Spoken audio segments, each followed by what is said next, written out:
Beetlejuice. It's showtime.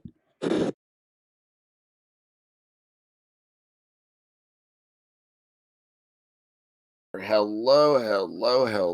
I was not part of what I'm doing, and now I am, and you are blessed to have me here, aren't you? Um, so last night, shootout in Texas caught on film. I mean, it's a Mexican standoff, literally.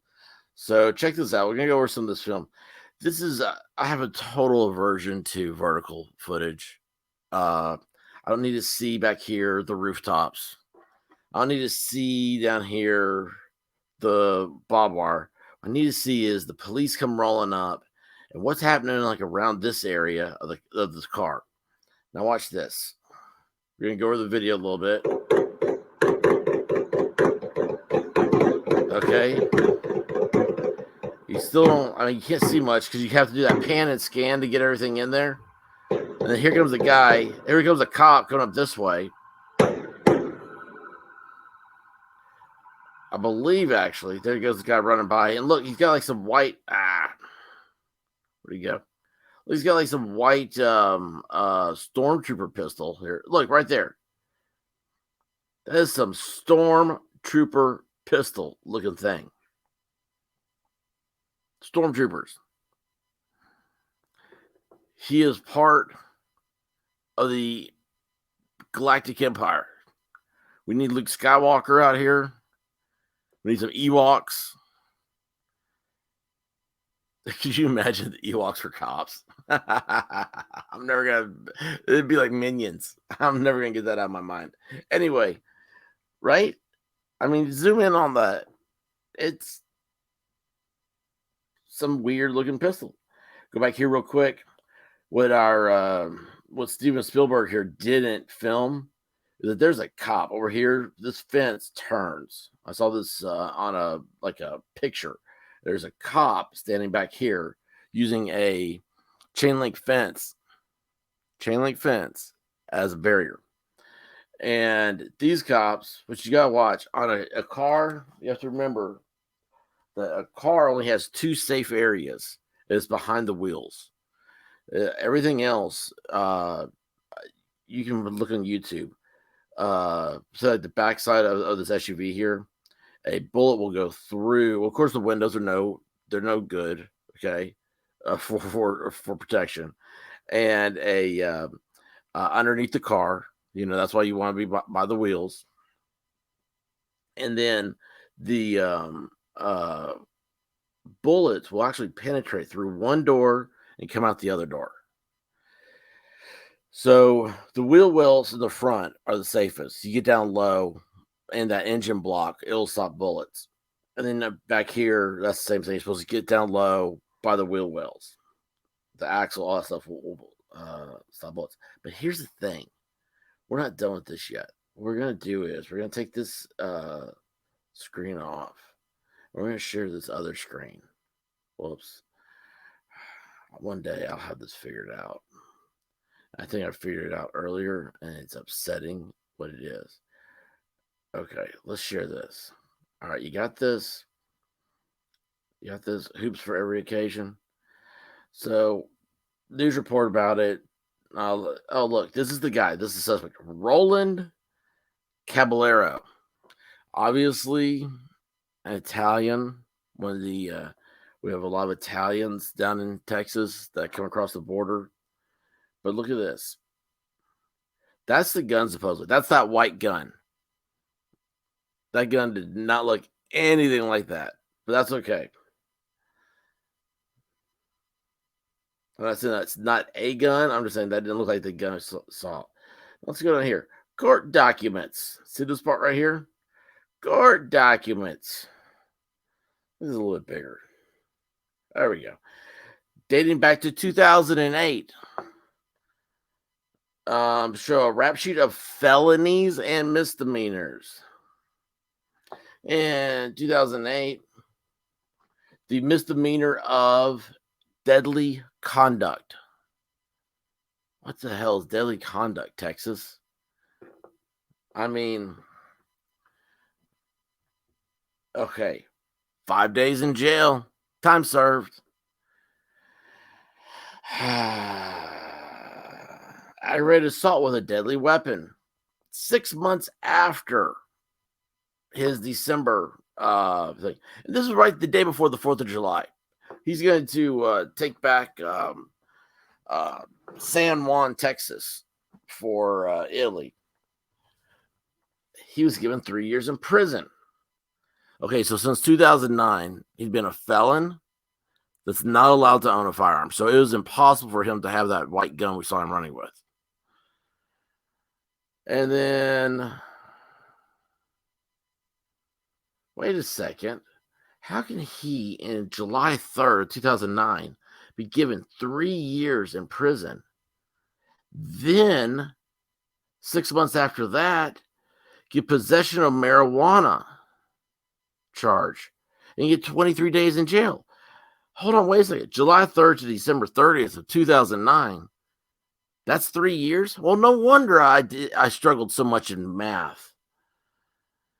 November 18th of 2010. So he was good for 11 months. He had a prohibited item in a correctional facility. And he was given 2 years in confinement.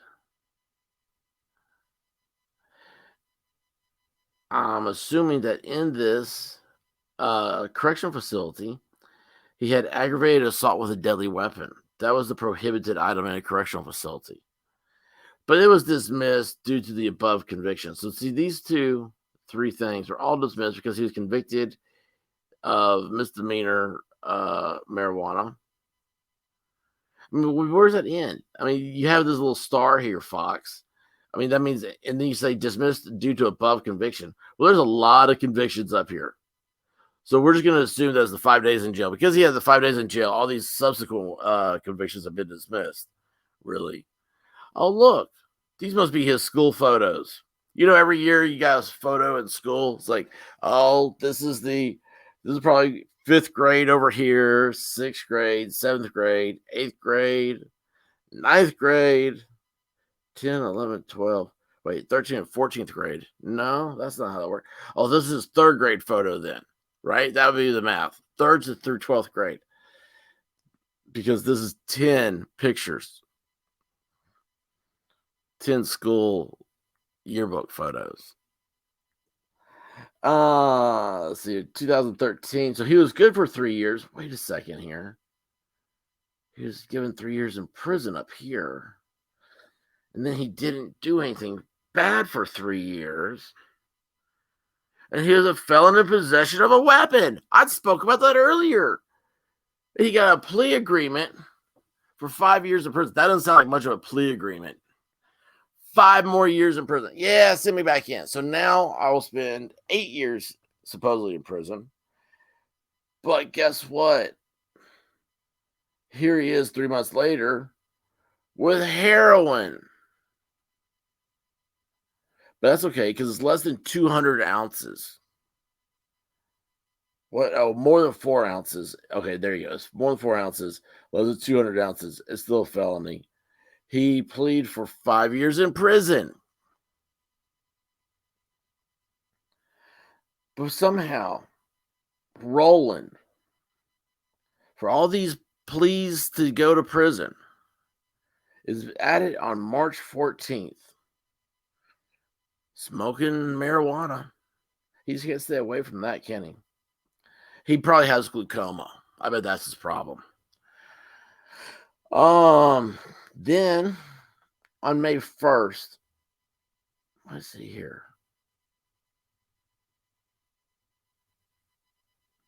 September 9th, 2013, 3, 5, was that 8 months? Am I off? He is now, 8 months later, tampering with evidence. A felony, but is dismissed due to his 2013 convictions. What? Do you see a pattern here? The system is making Roland do this now, right? Possession of controlled substance in 2017. Oh, now he's going to cocaine because he's going to get a job and he's going to be a Wall Street power broker. So he went to coke. Then no, he didn't make it on Wall Street, and he went back to heroin. He's gonna do some Seattle grunge music. You know, him and Scott Whalen and um, the Jane's Addiction guy. Then 2020, which was right before the lockdown, right? He got DUI. I bet he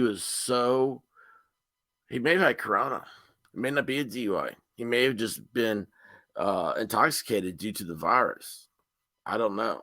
By the way, get to a doctor and talk to your virus and talk to your healthcare professional. If you want further information about it, check out the CDC, the WHO, or Milton Bradley for your information. So he was in lockdown. So under lockdown, he didn't do anything wrong. That's a coincidence, isn't it?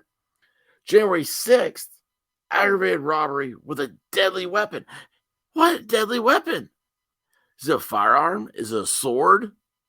Is it a chainsaw being misused? Unlawful carrying a weapon with a felony conviction. Didn't we already see that one once? He had open warrants for both of these felony charges. Now let's see here. January 6th, 2022. My gosh, that was 3 weeks ago. 3 weeks ago. 3 weeks ago. And now Roland looks like this.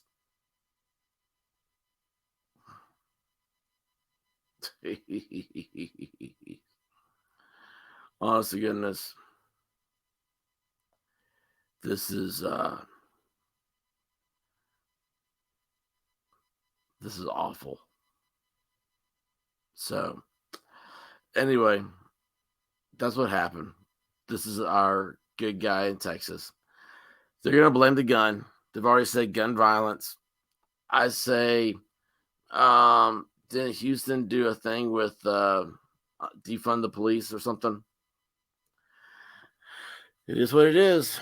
Watch out there, guys. Be safe. Till next time. Oh, I forgot what I'm on. Jeez, I don't even know how to stop this thing. Oh, it's a train wreck. Hit subscribe button if you don't mind, and like and follow and do all the good stuff. And anyway, that's it, y'all. Peace.